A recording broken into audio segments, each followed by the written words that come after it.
Tens of millions of Muslims and several Islamic governments want the Egyptian Christian maker of that silly movie about Muhammad to be executed. Many more want him to be arrested, and for Western governments to institute blasphemy laws making any criticism of Islam illegal. The evident absurdity and obscenity of all this aside, it is Islam that should be apologizing to Egyptian Christians, not the reverse. On New Year's Day 2011, a bomb killed 21 Egyptian Christians. It was packed with sharpened metal, iron balls, and razor wire. Many of those that the device didn't rip to death will never see, walk, or function properly ever again. With terrorist bombs, euphemisms such as wounded or traumatized are hideously misplaced.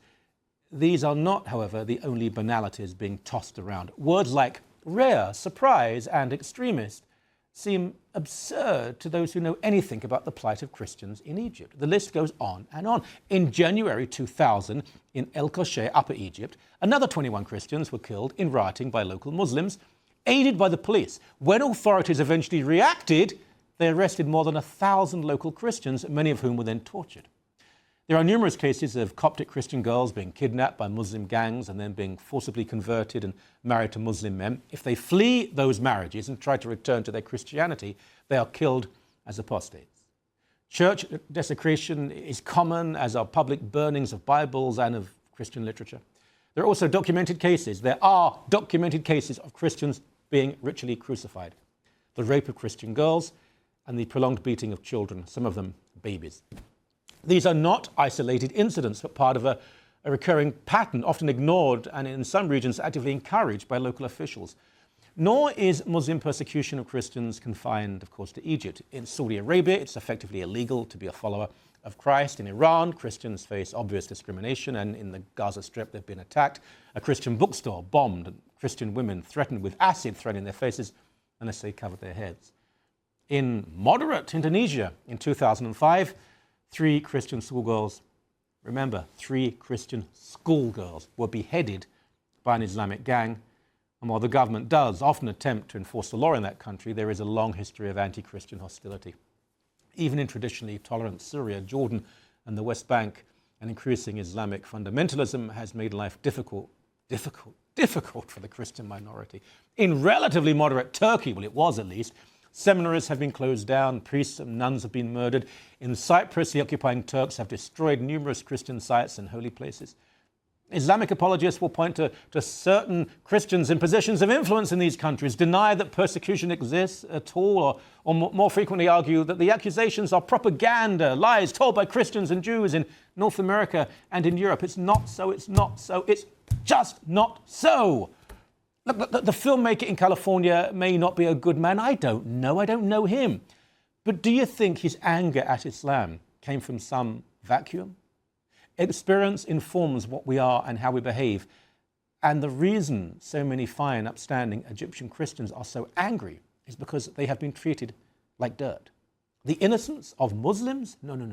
The innocence, the sheer naivety of the West.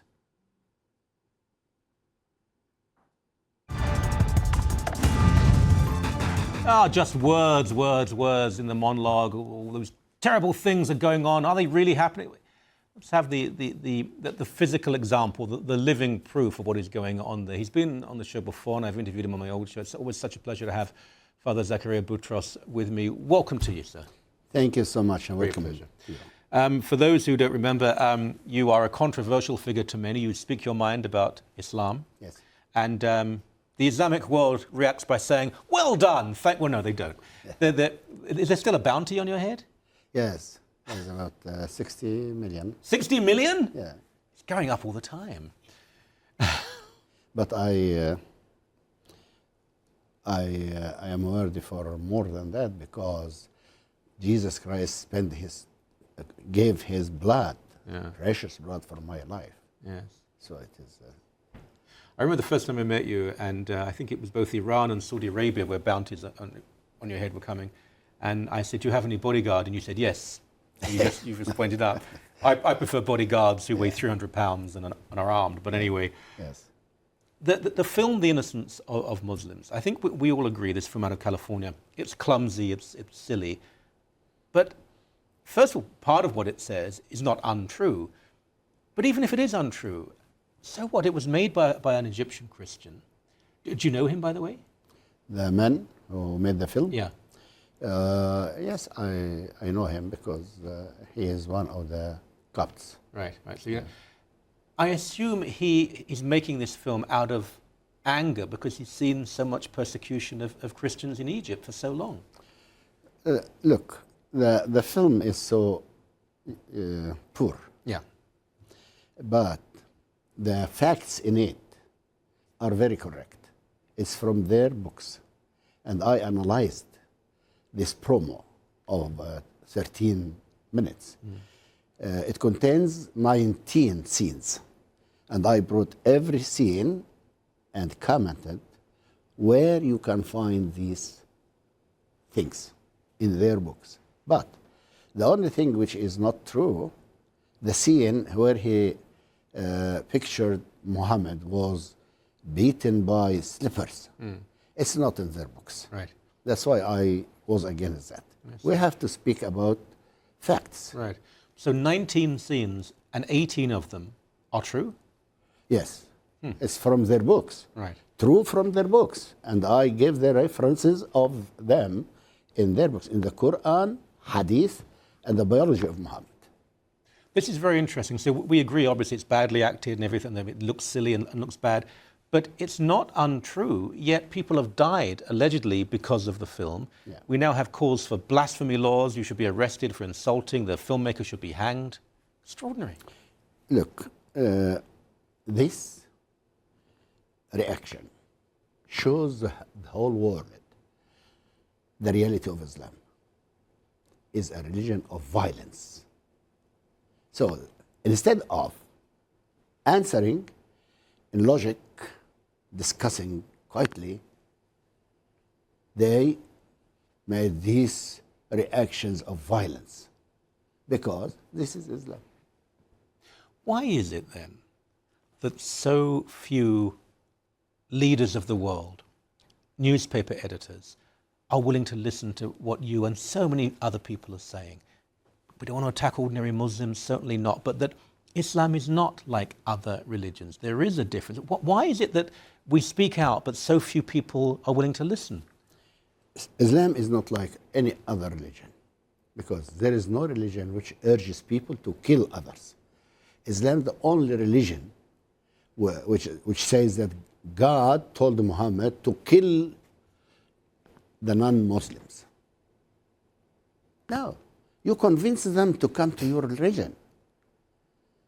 You have to speak with them and have a conversation with them and dialogue with them and convince them that your religion is the best, but not to kill people and threaten them to accept your religion. But there are, in Egypt, you have 10% of the population or so who are Christian. Christians have lived in Syria and Jordan and Iraq, Yes. and they've been respected. There are Christians who live in Muslim countries and they're not killed. There are many Muslim Christians are living in the Muslim countries because there is a moderate Islam. The moderate Islam of the people who do not study Islam well, who do not apply the verses of Quran, they are moderate people. So, in many countries in the Middle East, there are many moderate Muslims. But in Egypt, fanatic Muslims, especially the brotherhood of Islam, Islam Brotherhood. This is a fanatic Muslim. So you're saying that the more you study the Quran and Hadith, the more likely you are to be intolerant of other people? Yeah, yes, sure. So because Quran urges people to kill, encourages people to kill non-Muslims, and there are verses, clear verses, kill or fight, it is kill, but they translate it in a good way and say fight. But originally in the Arabic, slay, kill. Those who don't believe in God and in Muhammad, even they are Christians and Jews, which they says the people of the book. So, where is a religion which encourages their followers to kill others. We have to be tolerant. I can't imagine why people want to give millions of dollars to have you killed. Even if people disagree with you, you have a complete right to say this. But I guarantee you, after the show, I'll probably receive death threats and certainly abuse and insults, and there'll be people who want to take me off the air and close the station down. That's how it works now. I believe that according to the human rights, every person has the right to speak, to think, to say what he wants. You know? Especially if it is proved by the references. So I bring everything from their books, and I'm asking, is it true, my brothers? Is it true in your books, so and so, to kill, to do something like that? To the fed breast of the adults, breastfeed of the adults? Is that in your books? I read that in this, here and there. What do you say about that? No? I wish we had more time. It's always a pleasure having you on the show, and I wish you safety and success, and thank you so much for what you do. Thank you so much, dear. Thank you. Okay.